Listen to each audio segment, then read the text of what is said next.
सिंध के सीनियर वजीर शर्जील इनाम मेमन का MQM रहनुमाओं की प्रेस कॉन्फ्रेंस पर रद्द-ए-अमल। वफाकी हुकूमत से वजाहत का मुतालबा कर दिया।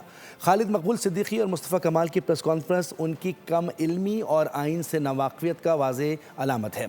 अफसोस की बात यह है कि इन दोनों रहनुमाओं ने आइन और कानून का संजीदा मुताला नहीं किया, वरना वो इस नौयत के गैर ज़िम्मेदाराना बयानात देने से गुरेज करते। वफाकी वज़ीर की हैसियत से इस तरह के बयानात से ये सवाल पैदा होता है कि आया ये वफाकी हुकूमत की पॉलिसी है। उन्होंने कहा कि हम वफाकी हुकूमत से तवक्को करते हैं कि वो वजाहत करें कि इन दोनों वफाकी वज़ीर और इत्तेहादी जमात मुसलसल सिंध हुकूमत के ख़िलाफ़ प्रोपेगेंडा और साजिश में क्यों मसरूफ़ हैं। गवर्नर हाउस आइनी मनसब की अलामत है और इसे सियासी महाज आराई या सूबाई हुकूमत के ख़िलाफ़ सरगर्मियों का मरकज़ नहीं बनना चाहिए। वफाकी हुकूमत फ़ौरी वजाहत करे और इन तमाम वाक़यात के मुहर्रिकात वाज़े करें। सीनियर वज़ीर शर्जील इनाम मेमन ने कहा कि मुल्क पहले ही सियासी और माशी चैलेंजेस से गुजर रहा है। ऐसे में वफाक और सूबों के दरमियान कशीदगी पैदा करना दानिशमंदी नहीं।